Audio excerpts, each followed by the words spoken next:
অবৈধভাবে ৩ কোটি টাকার সম্পদ অর্জন ও ৮ কোটি টাকার সম্পদের তথ্য গোপন শামসুদ্দোহা ও তার স্ত্রীর বিরুদ্ধে দুদকের অভিযোগপত্র। বেনজির তার স্ত্রী ও 2 সন্তানের সম্পদের তথ্য জানতে চায় দুদক। মতিউর রহমানের পরিবারের সম্পদের তথ্য চেয়ে নোটিশ জারি। প্রতারণার মাধ্যমে ফ্রিজিয়ান নাম দিয়ে ব্রাহ্মা জাতের গরু আমদানি করে সাদিক অ্যাগ্রো। শাহজালাল বিমানবন্দর কাস্টমসে দুদকের অভিযান। কর্মবিরতিতে দ্বিতীয় দিনের মতো অচল সারা দেশের পাবলিক বিশ্ববিদ্যালয়। চাকরিতে কোটা বাতিলের দাবিতে শাহবাগের সড়ক আটকে মিছিল। আবারও খবরের শিরোনামে ভারতের উত্তরপ্রদেশের হাথরস। এবার ধর্মীয় অনুষ্ঠানে হুড়োহুড়ি, পদদলিত হয়ে 87 জনের মৃত্যু, আহত অনেকে। দর্শক, সংবাদ সন্ধ্যায় দেখছিলেন একেএস টিম টিভার সংবাদ শিরোনাম। পুরো সংবাদ জুড়ে আপনাদের সাথে থাকবো আমি কানিজ লাবণী। দর্শক, এবার চলে যাচ্ছি বিস্তারিত সংবাদে। অবৈধভাবে প্রায় ৩ কোটি টাকার সম্পদ অর্জন এবং প্রায় ৮ কোটি টাকার সম্পদের তথ্য গোপন করার অভিযোগে পুলিশের সাবেক অতিরিক্ত মহাপরিদর্শক ডক্টর শামসুদ্দোহা ও তার স্ত্রীর বিরুদ্ধে অভিযোগপত্র দিয়েছে দুদক। দুর্নীতি দমন কমিশনের অনুসন্ধানে জানা যায়, দেশের বিভিন্ন স্থানে 1027 শতক জমি আছে তাদের নামে। দলিলে এসব জমির দাম 70 কোটি টাকা দেখানো হলেও আদতে বাজার দর প্রায় 500 কোটি টাকার বেশি। ফজলা দীপ্তের রিপোর্ট। অবৈধ সম্পদ অর্জনের মামলায় পুলিশের সাবেক অতিরিক্ত মহাপরিদর্শক ও বিআইডব্লিউটি এর সাবেক চেয়ারম্যান ডক্টর শামসুদ্দোহা খন্দকার ও তার স্ত্রীর বিরুদ্ধে অভিযোগপত্র জমা দিয়েছে দুর্নীতি দমন কমিশনের তদন্ত কর্মকর্তা। তদন্ত প্রতিবেদনে উল্লেখ করা হয়, তিনি তার সম্পদ বিবরণীতে মোট 8 কোটি 48 লক্ষ টাকার সম্পদের তথ্য গোপন করেছেন। এছাড়া অবৈধভাবে তিনি প্রায় 3 কোটি টাকার সম্পদ অর্জন করেছেন। মঙ্গলবার দুদকের সচিব খোরশেদা ইয়াসমিন জানান, সাবেক এই পুলিশ কর্মকর্তার বিরুদ্ধে দুদক আইন 2004-এর 26 ও মানি লন্ডারিং প্রতিরোধ আইন এবং দণ্ডবিধি 109 ধারায় মামলা দায়ের করেছে দুদক। ডক্টর মোহাম্মদ শামসুদ্দোহা খন্দকার, যিনি প্রাক্তন চেয়ারম্যান বিআইডব্লিউটিএ এবং পুলিশের প্রাক্তন অ্যাডিশনাল আইজি, এর বিরুদ্ধে অবৈধ উপায়ে সম্পদ অর্জন সহ বিদেশে অর্থ পাচার করার অভিযোগটি প্রাথমিকভাবে প্রমাণিত হয় একটি মামলা দাখিল করা হয়। বাংলাদেশ আভ্যন্তরীণ নৌ পরিবহন কর্তৃপক্ষ বিআইডব্লিউটি এর চেয়ারম্যান পদে থাকাকালীন সময়ে তার বিভিন্ন উপায়ে অর্থ আত্মসাতের অভিযোগ ওঠে। দুদকের আইনে সেই বিষয়েও ব্যবস্থা নেওয়ার কথা বলেছেন দুদক সচিব। বিভিন্ন ব্যাংকে সন্দেহজনক অস্বাভাবিক ব্যাংকিং লেনদেনের প্রমাণ পাওয়া যাওয়ায় দুর্নীতি দমন কমিশন আইন 2004-এর 26-এর 2, 27-এর 1 ধারা, মানি লন্ডারিং প্রতিরোধ আইন 2012-এর 4-এর 2, 4-এর 3 ধারা এবং 1947 সালের দুর্নীতি প্রতিরোধ আইন 5-এর 2 ধারায় কমিশন কর্তৃক চার্জশিট দাখিলের অনুমোদন দেওয়া হয়েছে। গত 18 মার্চ আদালত তার এইসব সম্পত্তি জব্দ করার আদেশ দেন। পরদিন তিনি উচ্চ আদালতে আপিল করলে ওই আদেশ স্থগিত হয়ে যায়। ফজলে আদিত্য, দেশ টিভি, ঢাকা। সাবেক আইজিপি বেনজির আহমেদ এবং তার স্ত্রী ও 2 মেয়ের সম্পদের হিসেব চেয়েছে দুর্নীতি দমন কমিশন দুদক। ছাগলকাণ্ডে আলোচিত মতিউর রহমান সহ তার 2 স্ত্রী 5 সন্তানের সম্পদের হিসেব দিতেও নোটিশ দিয়েছে সংস্থাটি। 21 কার্য দিবসের মধ্যে তাদের স্থাবর অস্থাবর সম্পদের হিসেব চেয়ে এ নোটিশ দিয়েছেন তদন্ত কর্মকর্তারা। আরও জানাচ্ছেন মহিউদ্দিন আহমেদ। সাবেক আইজিপি বেনজির আহমেদের দুর্নীতির অনুসন্ধান শুরু করার পর তাকে 2 দফায় তলব করে দুর্নীতি দমন কমিশন দুদক। সেখানে হাজির না হয়ে তিনি 2 বারের সময় আবেদন করেন। এবার তার এবং স্ত্রী 2 কন্যার সম্পদের তথ্য চেয়ে নোটিশ করেছে দুর্নীতি দমন কমিশন। আগামী 21 কার্য দিবসের মধ্যে বেনজির পরিবারকে স্থাবর অস্থাবর সম্পদের তথ্য দিতে বলা হয়েছে চিঠিতে। বেনজির আহমেদের নামে বেশ কিছু সম্পদ অর্জনের তথ্য আমাদের কাছে এসেছে। সেই জন্য জনাব বেনজির আহমেদ, তার স্ত্রী মিসেস জিশান মির্জা, তার জ্যেষ্ঠ কন্যা ফারহিন রিশতা বিনতে বেনজির এবং মেজ কন্যা তাহসিন রাইসা বিনতে বেনজিরের নামে তাদের সম্পদগুলোর স্থাবর অস্থাবর সম্পত্তির বিবরণী দাখিলের জন্য আমাদের কমিশন কর্তৃক একটি সিদ্ধান্ত গৃহীত হয়েছে। এই সিদ্ধান্তের পরিপ্রেক্ষিতে তাদের এই সম্পদ বিবরণী দাখিলের জন্য একটি নোটিশ ইতোমধ্যে জারি করা হয়েছে। এদিকে ছাগলকাণ্ডে আলোচনায় আসা জাতীয় রাজস্ব বোর্ডের সদস্য মতিউর রহমানের পরিবারের সম্পদের তথ্য জানতে চেয়েছে দুর্নীতি দমন কমিশন। তার 2 স্ত্রী, তাদের সন্তানদের নোটিশ করেছেন তদন্ত কর্মকর্তারা। নির্দিষ্ট সময়ের মধ্যে সব ধরনের সম্পদের হিসাব দিতে হবে এই পরিবারকেও। ডক্টর মোহাম্মদ মতিউর রহমান, তার প্রথম স্ত্রী লায়লা কানিজ, প্রথম পক্ষের সন্তান আহমেদ তৌফিকুর রহমান অর্ণব, প্রথম পক্ষের সন্তান ফারজানা রহমান ইপসিতা এবং দ্বিতীয় স্ত্রী শাম্মী আক্তার শিবলির নামে সম্পদ বিবরণী দাখিলের জন্য কমিশন কর্তৃক সিদ্ধান্ত গৃহীত হয়েছে এবং সেই অনুযায়ী একটি নোটিশ ইতিমধ্যে জারি করা হয়েছে। অর্থ মন্ত্রণালয়ের সম্পদ বিভাগের কর্মকর্তা মতিউরকে তলব করা হতে পারে বলে জানায় দুদক। এছাড়া এর মধ্যে বেনজির আহমেদের সম্পদ জব্দ করেছে দুর্নীতি দমন কমিশন। আইনের মধ্যে যে সময়সীমাটা দেওয়া হয়েছে আইনে এবং বিধিতে, সেই সময়সীমাটা পর্যন্ত আমরা একটু অপেক্ষা করব। সময়সীমার পরে আইনি প্রক্রিয়ার মধ্যে মামলা করার বিষয় যা থাকবে সেটা নিশ্চয় করা হবে। মহিউদ্দিন আহমেদ, দেশ টিভি, ঢাকা। নিয়ম অনুযায়ী প্রতি বছর সরকারি কর্মকর্তাদের সম্পদ বিবরণী দাখিলের নির্দেশনা দিয়েছেন হাইকোর্ট। সেই সাথে আগামী 3 মাসের মধ্যে এই নির্দেশনার অগ্রগতি কি তা জানতে চেয়ে রুল জারি করেছেন হাইকোর্ট। সরকার একাই দুর্নীতি রোধ করতে পারবে তা নয়, সবাইকে কাঁধে কাঁধ মিলিয়ে দুর্নীতির বিরুদ্ধে কাজ করার তাগিদ দেন হাইকোর্ট। সাবরিনা মজুমদারের রিপোর্ট। সাম্প্রতিক সময়ে গণমাধ্যমের প্রতিবেদনে প্রকাশ পাচ্ছে একের পর এক সরকারি কর্মকর্তা কর্মচারীদের দুর্নীতির খবর। শুরু হয়েছিল বেনজির আহমেদকে দিয়ে, এরপর একে একে বের হয়ে আসলো আজিজ, মতিউর, ফয়সাল সহ আরো অনেকের দুর্নীতির তথ্য। এরই প্রেক্ষিতে সোমবার দুর্নীতি রোধে সরকারি কর্মকর্তাদের সম্পদের হিসেব আইন অনুযায়ী দাখিল ও ওয়েবসাইটে প্রকাশের নির্দেশনা চেয়ে হাইকোর্টে রিট করা হয়। মঙ্গলবার আদালতে এই রিটের শুনানি হয়। রিটের পক্ষে শুনানি করেন অ্যাডভোকেট সুবিন নন্দী দাস। রাষ্ট্রপক্ষে ছিলেন deputy attorney general AKM Aminuddin Manik. দুদকের পক্ষে ছিলেন আইনজীবী ফজলুল হক। এই শুনানির এক পর্যায়ে আদালত বলেন, দুর্নীতি দেশের সুশাসন ও উন্নয়নের অন্তরায়, যে কোনো উপায়ে দুর্নীতি দমনে কাজ করতে হবে। কোর্ট বলেছে যে দুর্নীতি মুক্ত করার যে সংগ্রামটা আমাদের জাতির পিতা বঙ্গবন্ধু শেখ মুজিবুর রহমান যেটি শুরু করেছিলেন সেটি আমাদেরকে চালিয়ে নিতে হবে এবং দুর্নীতির বিরুদ্ধে এই সংগ্রামটা কোর্ট এবং সাধারণ জনগণ এবং সরকারের অন্যান্য যেসব প্রতিষ্ঠান আছে, পার্লামেন্ট সহ সবাইকে একসাথে এই সংগ্রামটা করতে হবে। এ সময় আদালত আইন অনুযায়ী সরকারি কর্মকর্তাদের প্রতি বছর সম্পদ বিবরণীর দাখিলের নির্দেশ দেন এবং 3 মাসের মধ্যে এ বিষয়ে অগ্রগতি প্রতিবেদন দাখিল করার নির্দেশও দেন আদালত। পত্রপত্রিকায় বেশ কিছু হাই অফিসিয়ালের বিষয়ে দুর্নীতির এবং প্রচুর পরিমাণের অর্থ অর্জনের বিষয়ে সংবাদ আসছে, যেটা দুদক তদন্ত করছে। সেই বিষয়ে আমাদের একজন সুপ্রিম কোর্টের আইনজীবী একটি রিট আবেদন করেছেন। উনি কিছু আইনের কথা বলেছেন। তো বিস্তারিত শুনে মহামান্য হাইকোর্টের বিচারপতি মোহাম্মদ নজরুল ইসলাম তালুকদার এবং বিচারপতি কাজী ইবাদত হোসেনের বেঞ্চ আজকে এই বিষয়ে একটা রুল দিয়েছেন এবং 3 মাসের মধ্যে একটা প্রগ্রেস রিপোর্ট দেওয়ার জন্য বলছেন, কেন এটা কমপ্লাই করা হবে না। শুনানিতে দুর্নীতির বিরুদ্ধে ঘরে ঘরে দুর্গ গড়ে তোলার সঙ্গে সামাজিক আন্দোলন গড়ে তোলার আহ্বান জানান হাইকোর্ট। সাবরিনা মজুমদার, দেশ টিভি, ঢাকা। প্রতারণার যেন শেষ নেই সাদিক অ্যাগ্রোর। এবার উঠে এলো গরু আমদানিতে প্রতারণা। শাহজালাল বিমানবন্দরে কাস্টমসের নথি যাচাই বাছাই শেষে দুদক কর্মকর্তারা জানিয়েছেন, ফ্রিজিয়ান গরুর কথা বলে ব্রাহ্মা জাতের গরু আমদানি করে সাদিক অ্যাগ্রো। মঙ্গলবার দুদকের সহকারী পরিচালক আবুল কালাম আজাদের নেতৃত্বে একটি টিম বিমানবন্দরের ঢাকা কাস্টমস অফিসে যায়। এ সময় 2021 সালে সাদিক অ্যাগ্রোর আমদানি করা ব্রাহ্মা জাতের গরুর কাগজপত্র যাচাই বাছাই করে দুদক টিম। অভিযান শেষে দুদক জানায়, ফ্রিজিয়ান গরু উল্লেখ করে তখন ব্রাহ্মা জাতের গরু আমদানি করে সাদিক অ্যাগ্রো, যা কাস্টমস কর্তৃপক্ষ জব্দ করে।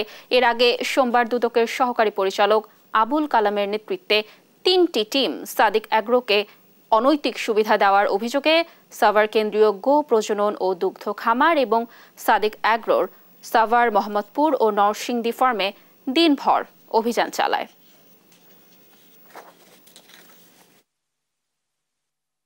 2021 সালে সাদেক এগ্রো কর্তৃক আমদানিকৃত 18টি ব্রাহ্মা প্রজাতির গরু মানে যা আমদানি নিষিদ্ধ এবং উৎপাদন নিষিদ্ধ গরু আমদানি করছিল, আমদানি করার পর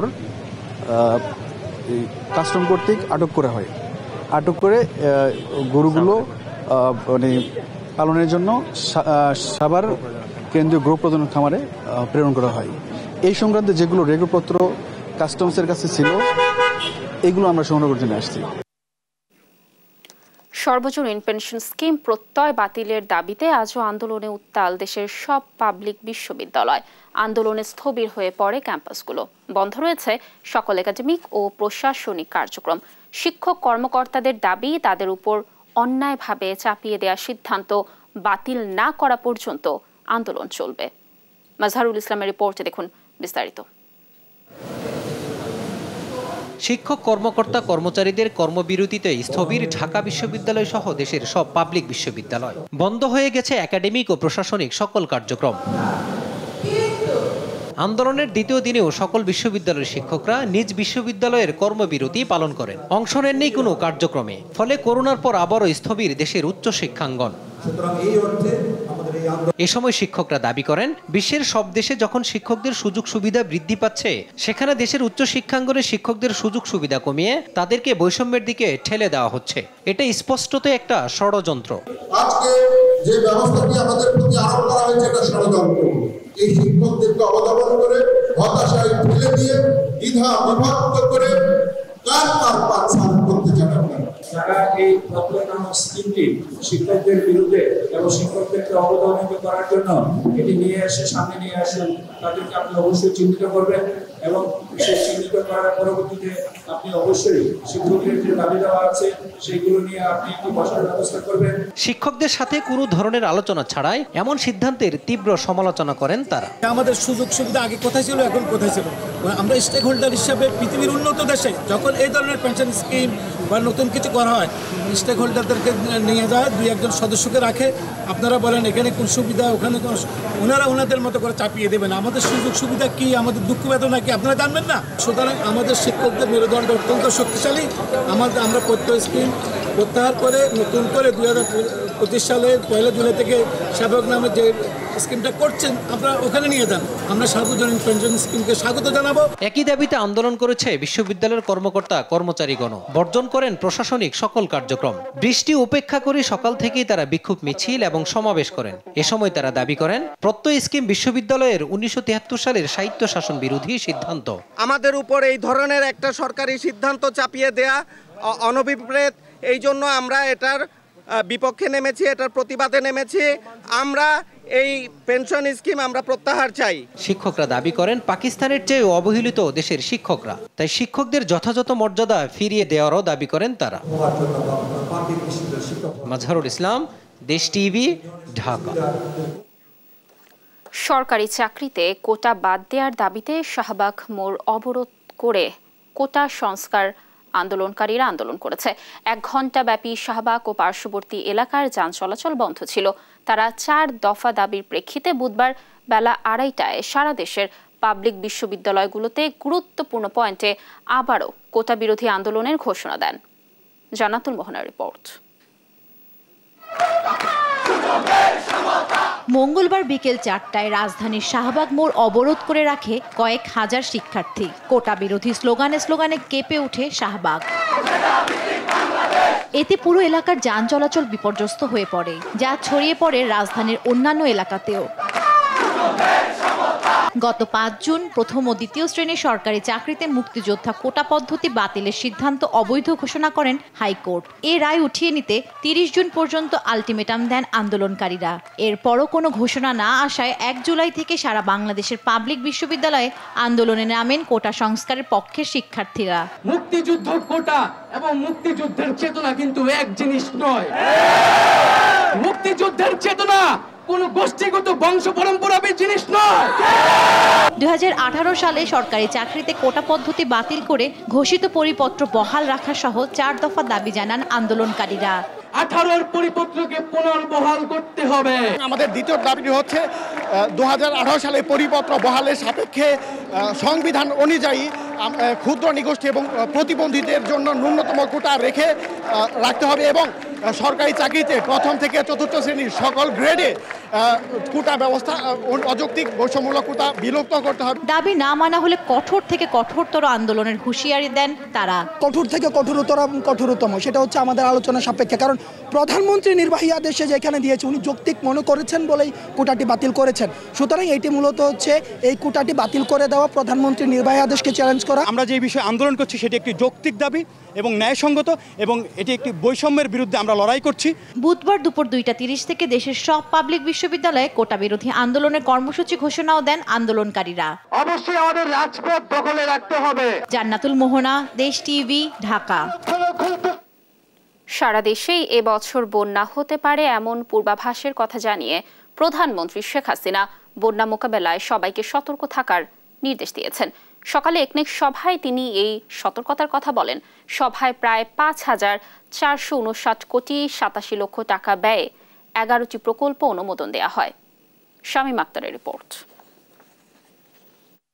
শেরেবাংলা নগরের এনইসি সম্মেলন কক্ষে মঙ্গলবার বসে চলতি অর্থবছরের প্রথম একনেক সভা। এতে সভাপতিত্ব করেন প্রধানমন্ত্রী শেখ হাসিনা। সভায় প্রায় 5,459 কোটি 87 লক্ষ টাকা ব্যয়ে 11টি প্রকল্পের অনুমোদন দেওয়া হয়। সঠিক সময়ে প্রকল্পের কাজ শেষ করতে একজন প্রকল্প পরিচালককে একটি মাত্র প্রকল্প দেওয়ার সিদ্ধান্ত নেওয়ার বিষয়ে অনুশাসন মেনে চলার কথা বলেন প্রধানমন্ত্রী। অনুষ্ঠিত একনেকের সভায় 2041 সালের স্মার্ট বাংলাদেশ বিনির্মাণের লক্ষ্যে কাজ করার আহ্বান জানান প্রধানমন্ত্রী শেখ হাসিনা। সভা শেষে পরিকল্পনা মন্ত্রী সাংবাদিকদের জানান, এবারের সভায় ঢাকা অঞ্চলের কৃষির প্রতি সর্বোচ্চ গুরুত্ব দিয়ে প্রধানমন্ত্রী শেখ হাসিনা এই অঞ্চলের কৃষি উন্নয়নে একটি প্রকল্পের অনুমোদন দিয়েছেন। সেখানে প্রকল্প ব্যয় ধরা হয়েছে 145 কোটি 73 লক্ষ টাকা। বিশেষ করে ঢাকা জেলার আশেপাশে কৃষি জমি প্রায় সবই দখল হয়ে গেছে। আবাসনের অর্থে আবাসনের জন্য যেখানে যেখানে জমি রয়েছে সেগুলো যতদূর সম্ভব ত্বরান্বিত করতে হবে যাতে কৃষি উৎপাদন বৃদ্ধি পায়। এছাড়া সবাই সারা দেশের জরাজীর্ণ অবস্থায় থাকা থানাগুলো সংস্কারের নির্দেশ দিয়েছেন প্রধানমন্ত্রী। বসবাসযোগ্য নয়, টিনের ছাল ভেঙে গেছে, দালান বিল্ডিং টিল্ডিং নাই এবং বেশ খারাপ অবস্থা। অস্ত্র কারণ সবসময় নিরাপদ নয়। উনি বললেন যে যারা আমাদেরকে নিরাপত্তা দিবে তারা নিজেরাই যদি নিরাপদ না হয় তাহলে কি নিরাপত্তা আশা করা যায়? যত থানা আছে সবগুলিকে এখনই একসাথে করে তোমরা উন্নয়ন করো। সভায় প্রধানমন্ত্রী আগামী মাসে সারা দেশেই বন্যার পূর্বাভাসের কথা জানিয়ে বন্যা মোকাবেলায় সবাইকে সতর্ক থাকার নির্দেশ দিয়েছেন। আবহাওয়াবিদদের মতে বৃষ্টির ধারা ইত্যাদি দেখে ধারণা করছেন যে আমাদের সম্ভবত বন্যা হতে পারে। আমরা তো বন্যাগ্রস্তই, বন্যা প্রোন কান্ট্রি আমরা।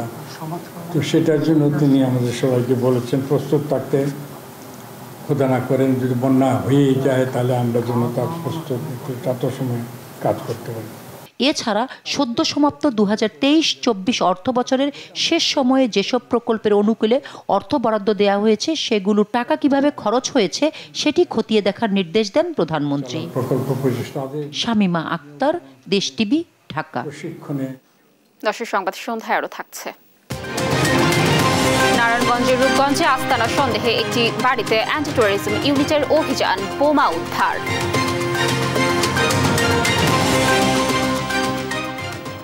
10 দিনের চিকিৎসা শেষে হাসপাতাল থেকে গুলশানের বাসায় ফিরেছেন বিএনপি চেয়ারপারসন খালেদা জিয়া। গেল 23 জুন বিকেলে রাজধানীর এভারকেয়ার হাসপাতালে করোনারি কেয়ার ইউনিটে চিকিৎসাধীন খালেদা জিয়ার শরীরে স্থায়ী পেসমেকার বসানো হয়। এরপর সেখানেই 10 দিন চিকিৎসা শেষে মেডিকেল বোর্ডের সিদ্ধান্তে মঙ্গলবার সন্ধ্যায় খালেদা জিয়াকে রাজধানীর এভারকেয়ার হাসপাতাল থেকে গুলশানের বাসভবন ফিরোজায় আনা হয়।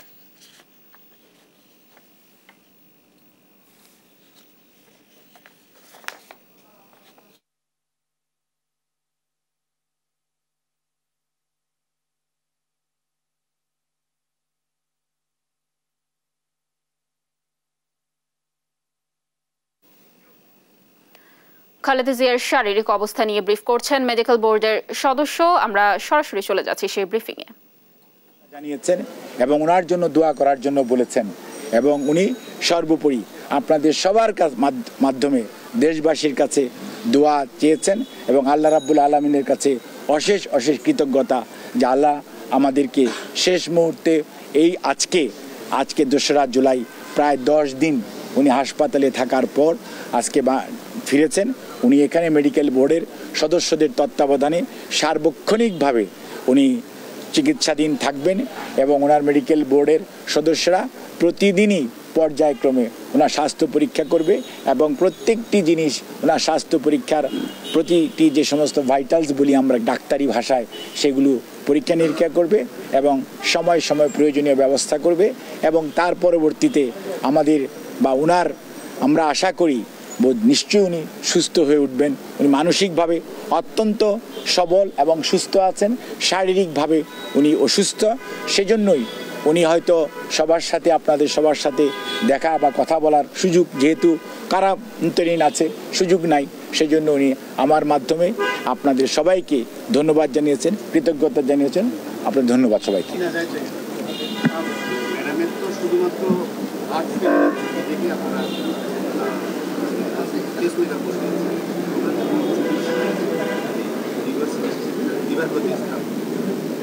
সব মিলিয়ে বাসায় নিয়ে অ্যাকচুয়ালি হসপিটাল বলেন তারপরে উনি কি আসলে বাসায় আনলে উনি কি সুস্থ? ধন্যবাদ আপনাকে। অ্যাকচুয়ালি বেগম খালেদা জিয়া বা আপনারা ম্যাডামকে যেরকম দেখেছেন, যারা ওই হসপিটালে ছিলেন তারা দেখেছেন ম্যাডাম সত্যিকার অর্থে শারীরিকভাবে উনি অত্যন্ত অসুস্থ এবং অসুস্থ থাকার কারণেও ওনাকে শিফট করা হয়েছে শুধুমাত্র যেহেতু ওনার পেসমেকার লাগানো মানে কি এটা একটা অপারেশন, এই অপারেশনকে এটা প্লেস করতে হয় শরীরের ভিতরে, কাজে এটা যে কোনো সময় ইনফেকশনের সম্ভাবনা থাকে, বিশেষ করে hospital acquired infection, cross infection, এই দুটি সম্ভাবনা থাকে। ওনার যেহেতু ডায়াবেটিস আছে, ওনার যেহেতু উনি ইমিউনো কম্প্রোমাইজড এবং ওনার আরও অন্যান্য অনেক রোগ, বিশেষ করে chronic liver disease, chronic kidney disease এবং হার্টের যে নতুন সমস্যা, যেটা নতুন সমস্যা ওনার ছিলই, সেটি আরও বেশি মারাত্মক প্রকট আকার ধারণ করেছে। কাজে এই অবস্থার মধ্যে ওনাকে যত দ্রুত সম্ভব ওনাকে এমন একটি এনভায়রনমেন্টে নেওয়া যেখানে ইনফেকশনের সম্ভাবনা কম, সেই জন্য এখানে আনা হয়েছে। উনি এই জন্য আমি কথাটি বলেছি, সার্বক্ষণিকভাবে মেডিকেল বোর্ডের সদস্যদের তত্ত্বাবধানে উনি এখানে চিকিৎসাধীন থাকবেন। যখনই প্রয়োজন পড়বে তখন ওনার পরীক্ষা নিরীক্ষার জন্য হসপিটালে যেখানে প্রয়োজন নেওয়া হবে, তবে যেটা প্রয়োজন ওনার যত দ্রুত সম্ভব মাল্টিডিসিপ্লিনারি হসপিটালে ট্রান্সফার করা, মডার্ন মাল্টিডিসিপ্লিনারি হসপিটালে ট্রান্সফার করা, যেখানে লিভার ট্রান্সপ্লান্টেশন, হার্টের রুগীদেরকে এই শারীরিক অবস্থার মধ্যেও স্ট্যান্টিং করা যায় অথবা এনজিওগ্রাম করা যায়, চিকিৎসা করা যায়, সেই ব্যবস্থা আছে। যে কোনো জটিলতার সৃষ্টি হলে কিডনির সকল ব্যবস্থার সুযোগ সুবিধা আছে। এইরকম সেন্টারে ওনাকে নিয়ে যাওয়া যত দ্রুত সম্ভব নিয়ে যাওয়া যায়, সেজন্য চিকিৎসকরা এবারও ওনার জন্য সেই ধরনের সুপারিশ করেছেন এবং রিকমেন্ডেশন দিয়েছেন। ধন্যবাদ। Thank you. দর্শক, খালেদা জিয়ার শারীরিক অবস্থা নিয়ে ব্রিফ করছিলেন মেডিকেল বোর্ডের সদস্য। আমরা যুক্ত ছিলাম সেই ব্রিফিংয়ে। পাহাড়ি ঢলের পানিতে রাস্তাঘাট তলিয়ে আবারও বন্যা পরিস্থিতি সৃষ্টি হয়েছে ফেনী, সুনামগঞ্জ এবং মৌলভীবাজারে। এতে চরম ভোগান্তিতে পড়েছে লাখো মানুষ। এদিকে তিস্তার পানি কমতে শুরু করলেও রংপুর ও লালমনিরহাট অঞ্চলের মানুষ রয়েছে বেশ দুর্ভোগে। সহকর্মীদের তথ্যচিত্রে সালমা জাহানের জাস্ট রিপোর্ট। গত দুদিনের টানা বর্ষণ ও ভারতের উজান থেকে নেমে আসা পাহাড়ি ঢলে মুহুরী নদী 4টি স্থানে দেখা দিয়েছে ভাঙন। এতে ফেনীর উত্তর দৌলতপুর, দক্ষিণ দৌলতপুর, বৈরাগপুর, পরশুরামের দক্ষিণ শালধর সহ 8টি গ্রাম প্লাবিত হয়েছে। চরম ভোগান্তিতে পড়েছে এলাকাবাসী। এই বন্যার পানি আমাদের অনেক ক্ষয়ক্ষতি হইতেছে, ব্যবসা বাণিজ্য সব আমাদের হয়ে গেছে। 11টা বাজে এখান থেকে ভাঙি, মুহুরী নদীর ভাঙি ব্যাগ, দোকান হাল, ব্যাগ সব মাল ব্যাগ লই গেছে। বন্যা বহুত ক্ষতিকর, এ পর্যন্ত পানি বারবার উঠে এখানে। আমাদের ভিতরে বাজারে আজকে 40 থেকে 50 বছর বাজে কোনো ক্ষতি হয় নাই। এদিকে এমন বন্যা পরিস্থিতিতে শিক্ষার্থীদের কথা ভেবে ফুলগাজী ও পরশুরাম উপজেলায় 2 জুলাইয়ের এইচএসসি পরীক্ষা বাংলা দ্বিতীয় পত্র স্থগিত করেছে প্রশাসন। বৃষ্টি ও পাহাড়ি ঢলের পানিতে আবারও সুনামগঞ্জ সদর, জামালগঞ্জ, তাহিরপুর, মধ্যনগর, ছাতক উপজেলা বন্যা পরিস্থিতি সৃষ্টি হয়েছে। সুরমা নদীর পানি শহরের ষোলঘর পয়েন্টে বিপদসীমার 30 সেন্টিমিটার উপর দিয়ে প্রবাহিত হচ্ছে। সুনামগঞ্জ তাহিরপুর সড়ক তলিয়ে যাওয়ায় যান চলাচল বন্ধ রয়েছে। এরই মধ্যে জেলা 200টি আশ্রয় কেন্দ্রে আশ্রয় নিয়েছে 950 মানুষ। জেলায় পানিবন্দী অন্তত লাখো মানুষ। একবার বন্যা হয়ে গেল, আবার এই 3-4 দিন থেকে পানি বাড়তেছে আবার কমতেছে। আমাদের ফসলি জমি আমরা আবাদ করতে পারতেছি না, পানি বন্দি হয়ে থাকা লাগে। বন্যার ক্ষত না শুকাতে মৌলভীবাজারে ফের বন্যার আভাস। মঙ্গলবার দুপুর পর্যন্ত 24 ঘন্টায় মনু নদীর পানি 10 সেন্টিমিটার, কুশিয়ারা নদীর পানি 7 সেন্টিমিটার, জুরি নদীর পানি 172 সেন্টিমিটার বিপদসীমার উপর দিয়ে প্রবাহিত হয়। এদিকে তিস্তার ব্যারেজ পয়েন্টে পানি বিপদসীমার 28 সেন্টিমিটার নিচ দিয়ে প্রবাহিত হচ্ছে। ভাঙন আতঙ্কে নির্ঘুম রাত কাটছে লালমনিরহাটের বাসিন্দাদের। পানি বাড়ে, এই পানি তো ঘর বাড়ি ভেঙে বিনা আমরা থাকতে পারি না গরম, আমরা আতঙ্কিত। পানি বাড়লে আমরা ইনকাম সোর্স বন্ধ, সবটা বন্ধ, কর্মকর্তা নাই। রংপুরে তিস্তার কাউনিয়া পয়েন্টে পানি বিপদসীমা 7 সেন্টিমিটার নিচ দিয়ে প্রবাহিত হচ্ছে। তবে স্থানীয়রা জানায় পানি কমলেও কমেনি দুর্ভোগ। বৃষ্টি অব্যাহত থাকলে বন্যা পরিস্থিতি অব্যাহত থাকতে পারে বলছে পানি উন্নয়ন বোর্ড। সালমা জাহান, নিউজ ডেস্ক, দেশ টিভি। দর্শক সংবাদ সন্ধ্যায় আরো থাকছে। বিসিবিতে ম্যারাথন সভা, বিশ্বকাপ পারফরমেন্স মূল্যায়ন ছাপিয়ে উঠে আসে তাসকিনের বাস মিসকাণ্ড।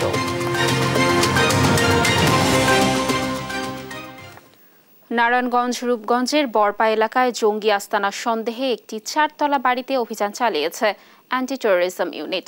সকাল থেকে বাড়িটি ঘিরে রাখে জেলা পুলিশ। পুলিশ জানায়, নেত্রকোনা জেলার জঙ্গি ঘটনায় এক নারী জঙ্গিকে কক্সবাজার থেকে গ্রেফতার করা হয়েছে। এ সময় বেশ কিছু বোমা উদ্ধার করা হয়।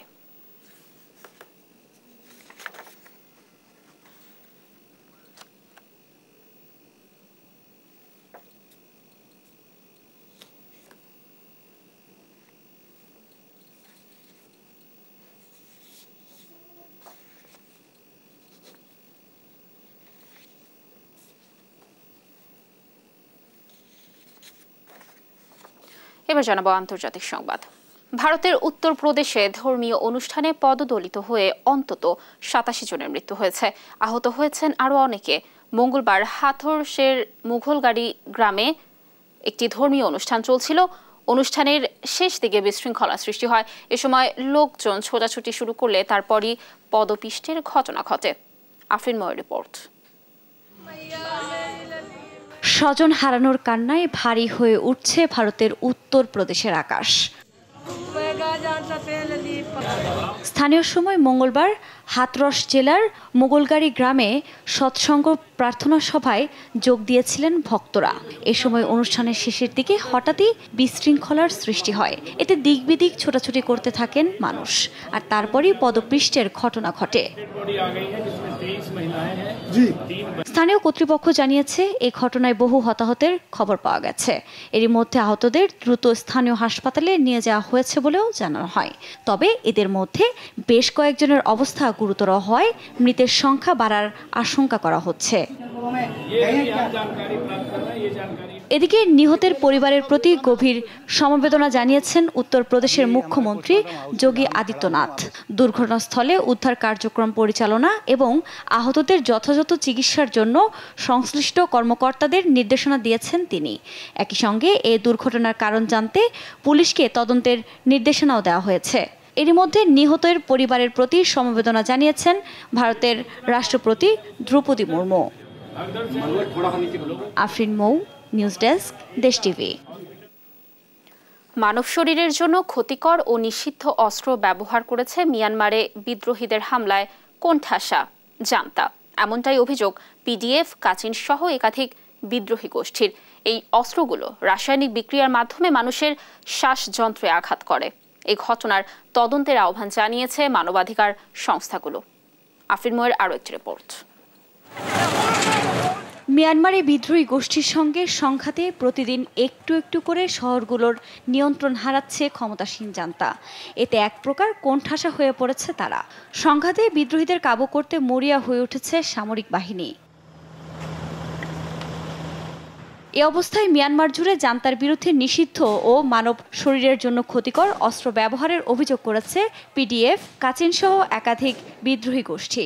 এই অস্ত্রগুলো রাসায়নিক বিক্রিয়ার মাধ্যমে মানুষের শ্বাসযন্ত্রে আঘাত করে।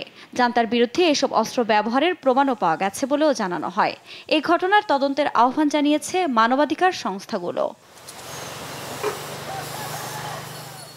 বিভিন্ন আন্তর্জাতিক গণমাধ্যমের বরাতে জানা যায়, আন্তর্জাতিকভাবে নিষিদ্ধ এই অস্ত্রগুলোর মধ্যে রয়েছে নেপালম, থার্মাইট বা সাদা ফসফরাস, যা বাতাসের সংস্পর্শে এলেই পুড়ে যায়।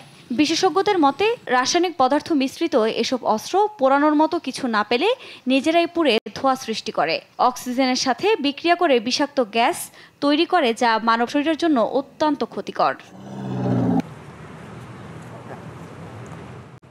এদিকে রাষ্ট্রীয় প্রশাসন কাউন্সিল এসএসির বিরুদ্ধেও বিষাক্ত টিয়ার গ্যাস ব্যবহারের অভিযোগ করেছে এফবিআর। এটি মানুষের শরীরে প্রবেশের সঙ্গে সঙ্গেই সে নিস্তেজ হয়ে পড়ে, চলাচলের বা কর্মদক্ষতা হারায় বলেও জানানো হয়। যদিও এ বিষয়ে এখনো কোনো মন্তব্য করেনি জান্তা বাহিনী। আফরিন মৌ, নিউজ ডেস্ক, দেশ টিভি। বিশ্বকাপ ব্যর্থতা সহ বেশ কয়েকটি ইস্যুতে চলছে বাংলাদেশ ক্রিকেট বোর্ড বিসিবির কার্যনির্বাহী কমিটির সভা। মিরপুরে বিকেল 3টায় শুরু হয় এই সভা। ম্যারাথন বোর্ড মিটিংয়ে বেশ কিছু গুরুত্বপূর্ণ বিষয় নিয়ে আলোচনা হয়। টি-20 বিশ্বকাপের পারফরম্যান্স মূল্যায়ন ও প্রস্তাবিত শেখ হাসিনা স্টেডিয়াম নির্মাণের অগ্রগতি নিয়ে আলোচনা হয়। এর বাইরেও আলোচনা হয় জাতীয় দলের প্রধান কোচ চন্ডিকা হাথুরে সিংহের ভবিষ্যৎ নিয়েও। এছাড়া অন্যান্য কোচদের চুক্তি নবায়ন, গেম ডেভেলপমেন্ট আর ফ্যাসিলিটি বিভাগের আপডেট নিয়ে। বরিশাল বিভাগ থেকে মনোনীত পরিচালক আলমগীর হোসেন আলোর মৃত্যুতে শূন্য হওয়া পদ নিয়েও হতে পারে আলোচনা। এজেন্ডায় না থাকলেও সভায় বিশেষ গুরুত্ব পেতে পারে নারী টি-20 বিশ্বকাপের আয়োজন। তবে সবকিছু ছাপিয়ে তাসকিন কাণ্ডে সরব ছিলেন বিসিবি পরিচালকরা। ঘুম থেকে দেরি করে ওঠায় গাড়ি মিস করেছিলেন তাসকিন, তাই ভারতের বিপক্ষে একাদশে ছিলেন না বাংলাদেশের এই পেসার।